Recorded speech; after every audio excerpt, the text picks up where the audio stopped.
नमस्कार दोस्तों, आपका हमारे YouTube चैनल कैरियर कोच पे स्वागत है। दोस्तों, सोन माटी कहानी संग्रह के अंतर्गत हम लोगों ने 9 कहानी पढ़ लिया है। दोस्तों, आज हम लोग इस सेशन में 10वां कहानी पढ़ेंगे, जो कि है आपका हूब। मैं उम्मीद करता हूं आपने अभी तक जो 9 कहानी हम लोगों ने पढ़ा है वो पढ़ लिए होंगे और उससे संबंधित सवाल भी आप लोगों ने बनाया होगा। दोस्तों, तो चलिए आज हम लोग 10वां कहानी शुरू करते हैं।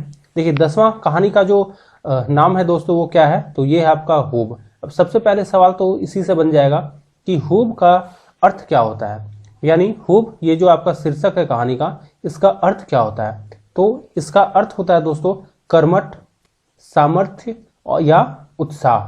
ठीक है, तो इस तरह का सवाल यहां से बनेगा कि इसका जो है अर्थ क्या होगा। अब हम लोग देखते हैं इसके कहानी का पात्र परिचय, क्योंकि जब तक इसके पात्र को आप याद नहीं रखेंगे इससे आप सवाल बना नहीं पाएंगे, और जो सवाल आएगा दोस्तों वो इसके पात्र से ही जो है उसके इर्द गिर्द घूमेगा। तो देखिए, इसमें जो सबसे पहला पात्र है वो क्या है, दामोदर। और वो है क्या, वो भी आपको दिमाग में रखना होगा। तो ये है एक गरीब लड़का। क्या है दोस्तों, तो दामोदर एक है आपका गरीब लड़का है। दूसरा है गुनेसर बाबू। ध्यान दीजिएगा, ये नाम आप याद रखेंगे। ठीक है, क्या नाम है, तो गुनेसर बाबू। ये हैं क्या, तो जमींदार। जैसे दामोदर एक गरीब लड़का है, गुनेसर बाबू क्या है, एक जमींदार है। अब अन्य पात्र क्या क्या है इसमें, तो जैसे दामोदर के पिता गुरदयाल राम। ठीक है, ये अन्य पात्र में ही आएंगे। इसका जो मुख्य पात्र है वो है दामोदर और गुनेसर बाबू। ये कहानी जो होगा इनके इर्द गिर्द ही घूमेगा।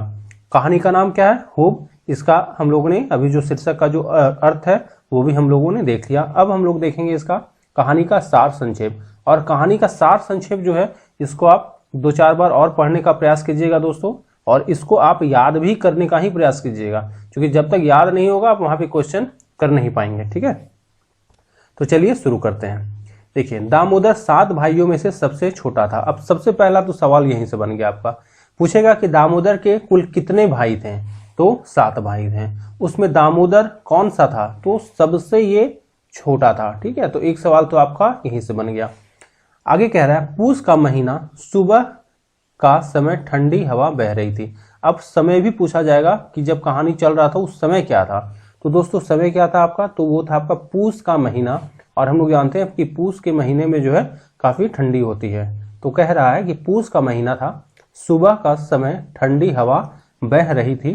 ठीक है, दामोदर अपने घर के पीछे बोरसी ताप रहा था। ध्यान दीजिएगा, यानी वो कर क्या रहा था, तो बोरसी ताप रहा था। बोरसी आप लोगों को पता ही होगा। ठीक है, एक आपका मिट्टी का बना होता है और उसमें हम लोग लकड़ी जला के, ठीक है, या फिर गोईठा जला के जो है उसको हम लोग तापते हैं, तो वही है आपका बोरसी। वो क्या कर रहा था, तो बोरसी ताप रहा था। कहाँ, तो अपने घर के पीछे।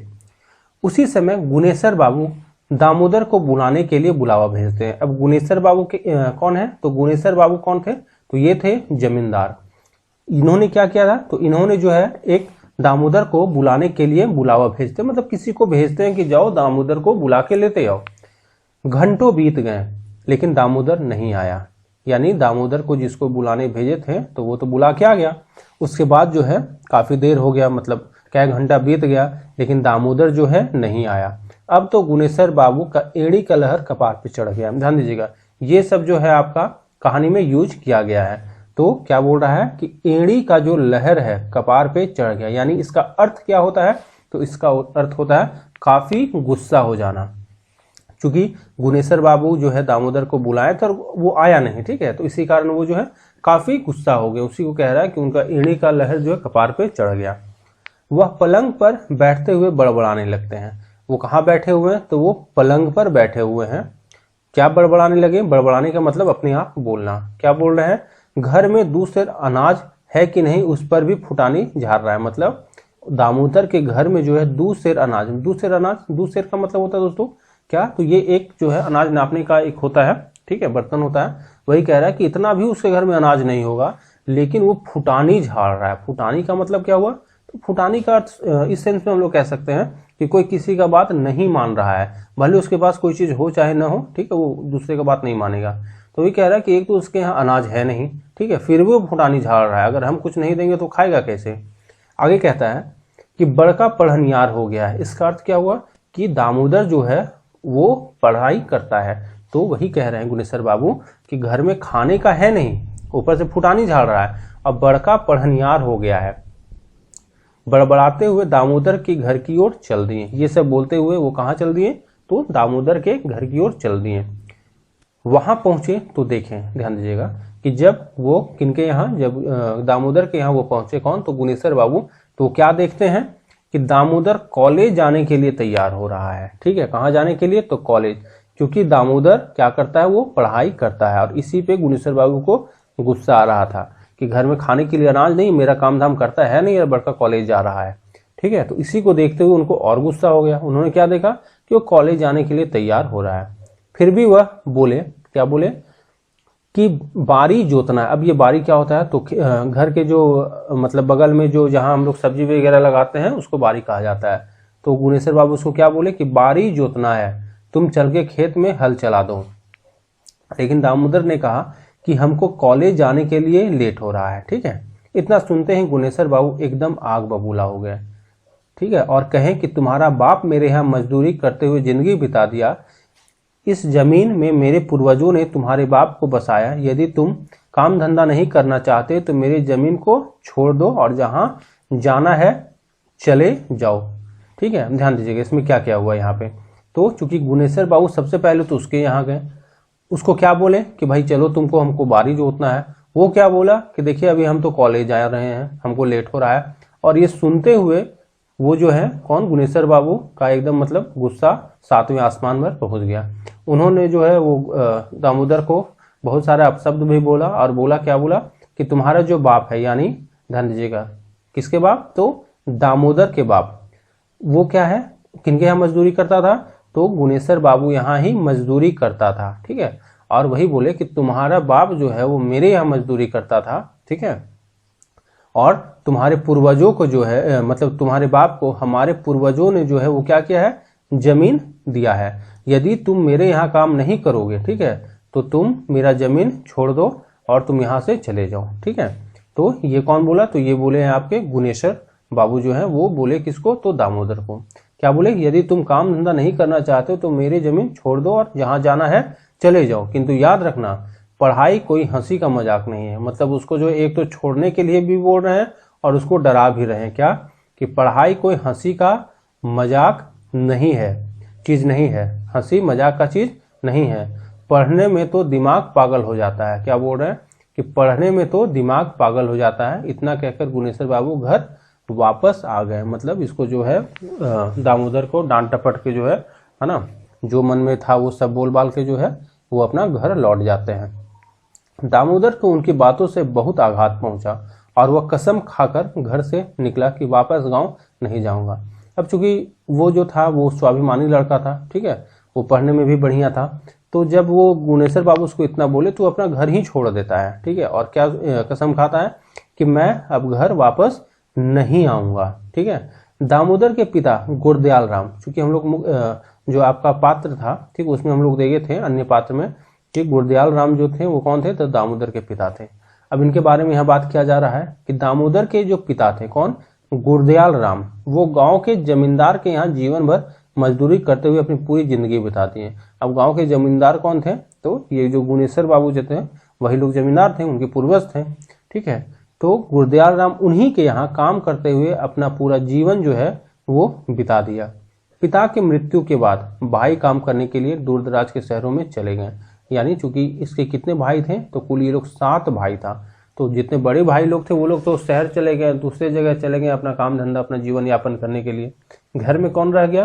तो घर में रह गया था दामोदर। ठीक है, तो इसी कारण वो जो है उसके यहाँ अपना काम जो ये गुनेश्वर बाबू हैं उसके यहाँ वो काम करने लगा। ठीक है, उसके बाद दामोदर गुनेश्वर बाबू के यहाँ 10 रुपये रोजाना पर काम करने लगा।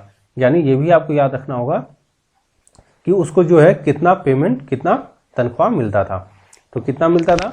तो ये मिलता था आपको 10 रुपया। ठीक है, काम करने लगा।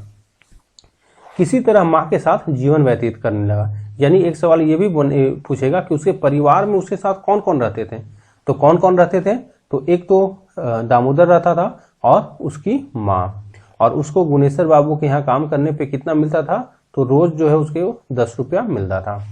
दामोदर को शुरू से ही पढ़ने लिखने की बहुत इच्छा थी। ठीक है, क्या कह रहा है कि दामोदर जो है वो शुरू से ही पढ़ने लिखने का बहुत उसको इच्छा था और वह समय बचाकर पढ़ लिख भी लेता था। और वो क्या करता था, अपना पढ़ाई भी जो है वो उसको भी चलाते रहता था। वो समय जब भी बचा था गुनेश्वर बाबू के यहाँ से काम करने के बाद वो अपना पढ़ाई लिखाई कर लेता था।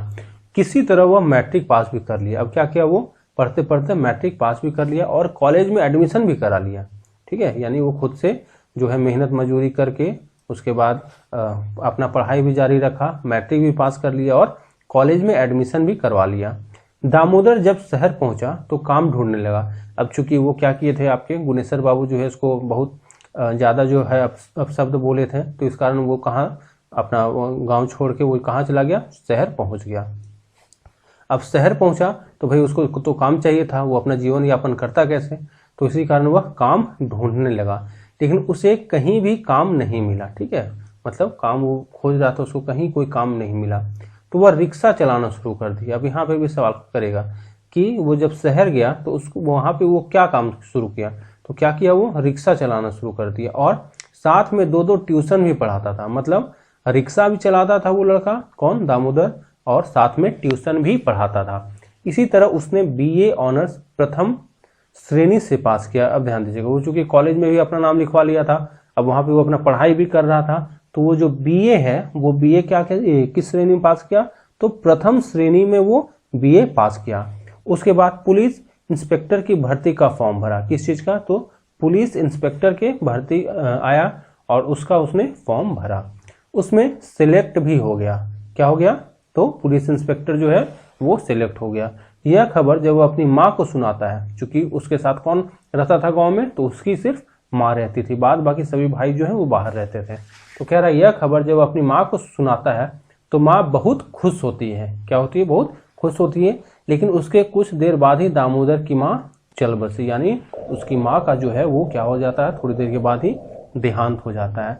अब दामोदर अकेला रह गया। ठीक है, अब क्या हो गया, दामोदर अकेला रह गया, क्योंकि मात्र लोग 2 ही रहते थे, दामोदर और उसकी माँ। कुछ समय बाद उसने विवाह कर लिया और धनबाद में पोस्टिंग होने के कारण धनबाद चला गया। अब यहाँ से भी सवाल पूछा जाएगा कि उसकी पोस्टिंग कहाँ हुई थी, तो उसकी पोस्टिंग कहाँ हुई थी, तो उसकी पोस्टिंग धनबाद में हुई थी, तो इस कारण वह धनबाद चला गया। आगे कह रहा है कि दुख सुख आदमी की जिंदगी में बराबर लागल रहे हैं। यानी क्या कह रहा है कि जो दुख है और सुख है वो इंसान के यानी व्यक्ति के जीवन में जो है वो बराबर लागल रहे, मतलब हमेशा आते रहता है। कभी दुख आएगा तो कभी सुख आएगा, कखनो दुख तो कखनो सुख। दुख में जे आदमी काम आवे ओकर से बाढ़ के बड़ आदमी और कोई न। क्या कह रहा है कि किसी भी व्यक्ति के जीवन में जो है दुख और सुख तो आते रहता है, परंतु दुख के समय जो आदमी काम आता है उससे बढ़कर जो है कोई भी आदमी नहीं होता है। गुनेश्वर बाबू अपने परिवार के साथ तीर्थ दर्शन से वापस लौट रहे थे। यानी गुनेश्वर बाबू कहाँ पे गए थे, तो तीर्थ दर्शन करने के लिए अपने परिवार के साथ गए थे, वहां से वापस लौट रहे थे। वापस लौटते समय धनबाद में उनकी माँ का तबीयत, अब यहाँ से भी सवाल करेगा कि जब वो तीर्थ दर्शन से लौट रहे थे तो किनका तबीयत जो है वो बिगड़ गया था, तो उनकी माँ का तबीयत बहुत बिगड़ गया। उन्हें तुरंत अस्पताल ले जाया गया। कहाँ पे, तो ध्यान दीजिएगा धनबाद में ही। और धनबाद में किसका पोस्टिंग था, तो दामोदर का। दामोदर क्या था वहां पे, तो पुलिस इंस्पेक्टर था।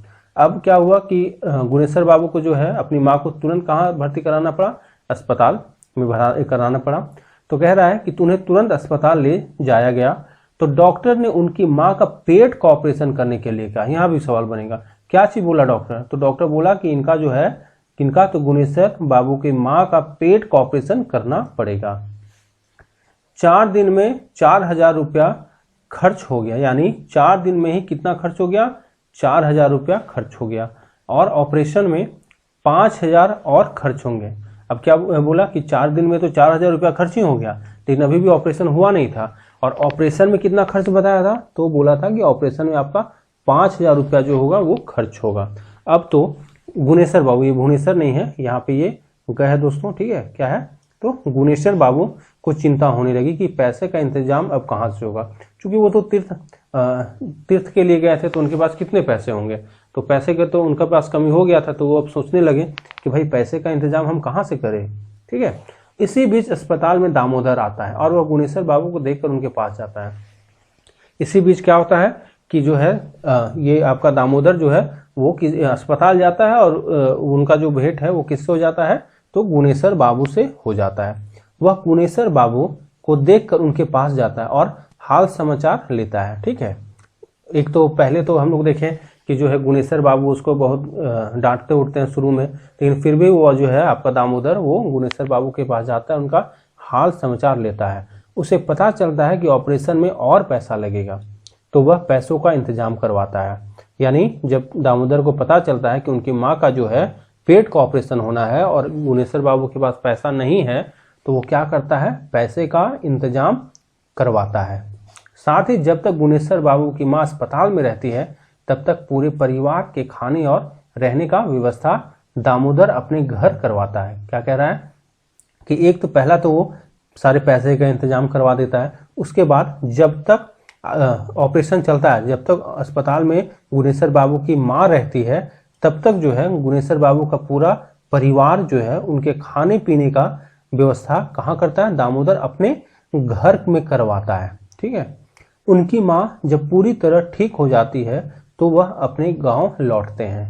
किनके, तो गुणेश्वर बाबू जो है फिर पूरा परिवार सहित यानी अपनी माँ सहित जब वो ठीक हो जाती है तो अपने गांव जो है वो लौट जाते हैं। तब तक उनकी मानसिकता भी बदल जाती है। दामोदर की उदारता को देखते हुए यह सोचने पर बाध्य हो जाते हैं। अब ध्यान दीजिएगा क्या कह रहा है कि जब वो गांव लौटते हैं तो उनकी क्या होती है, मानसिकता भी बदल जाती है। क्योंकि पहले वो जो है छोटे आदमी को जो है जरा सा भी इज्जत नहीं देते थे, लेकिन वही छोटा आदमी जो है ना, उनकी इतनी जो है मतलब उनकी माँ का इतना सेवा करता है, उनके परिवार का सेवा करता है। तो वही कह रहा है कि उनकी मानसिकता बदल जाती है, वो सोचने पर बाध्य हो जाते हैं। क्या क्या उन्होंने सोचा वो यहाँ पे बताया जा रहा है।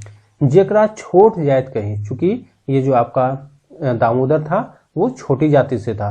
ठीक है, तो कहा जा रहा है कि जेकरा छोट जात कह के तिरस्कार करे, दूर दुखे हेला ओहे उनकर इज्जत बचौलक। मतलब क्या कह रहा है कि जिसको हम छोटी जात कह के तिरस्कार, मतलब जिसको हम छोटी जात कह के इज्जत नहीं देते थे, उसको दूर रखते थे अपने से, वही आज उनका इज्जत बचाया। कैसे बचाया, तो एक तो पूरा पैसा का इंतजाम कर दिया। अगर ये नहीं रहता तो उनकी माँ का ऑपरेशन नहीं हो पाता, अगर ऑपरेशन नहीं हो पाता तो पता नहीं वो बच पाती कि नहीं बच पाती। ठीक है, तो एक तो उनका इज्जत बचाया। ऊ मन भाफल जे जायत से कोई बड़ छोट नाय हुए। क्या कह रहे हैं, ऊ मन भाफल मतलब उनके मन में ये अब चलने लगा कि कोई भी जो है कोई बड़ छोट नाय हुए, सोवले मतलब जात से, यानी कोई भी जो जात पात है उससे कोई बड़ छोट नहीं होता है। यानी अगर आप किसी भी जाति में जन्म लेते हैं, छोटी जाति बड़ी जाति, उससे जो है आप बड़े छोटे नहीं होते हैं, आप अपने कर्मों से होते हैं। तो वही कह रहा है कि वो मन में उन्होंने सोचा कि कोई भी जो है जात में पैदा होने से बड़ और छोट ना हुए, सोबले प्रधान कर्म, मतलब आपका कर्म जो है ये आपको बतलाएगा कि आप बड़े हैं या छोटे हैं। जिस प्रकार दामोदर जो है एक छोटी जाति में जन्म होने के बाद भी जो है गुणेश्वर बाबू को इतना मदद किया, ये कोई बड़ा ही व्यक्ति कर सकता है। तो वही वो कहना चाह रहे हैं कि सबसे जो प्रधान है वो क्या है, कर्म है।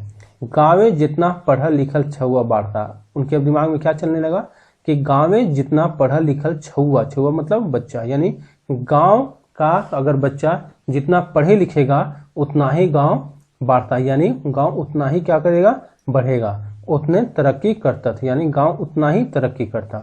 और इसके पहले उनका सोच क्या था कि पढ़ाई लिखाई जो है वो बहुत जो है वो टफ चीज है, वो जो है छोटे लोगों का चीज नहीं है। लेकिन अब उनका जो है मानसिकता पूरी तरह से बदल चुका था। उनका मानसिकता अब क्या हो गया था कि जब लोग पढ़े लिखेंगे तभी वो आगे बढ़ेंगे, चाहे वो कोई भी हो।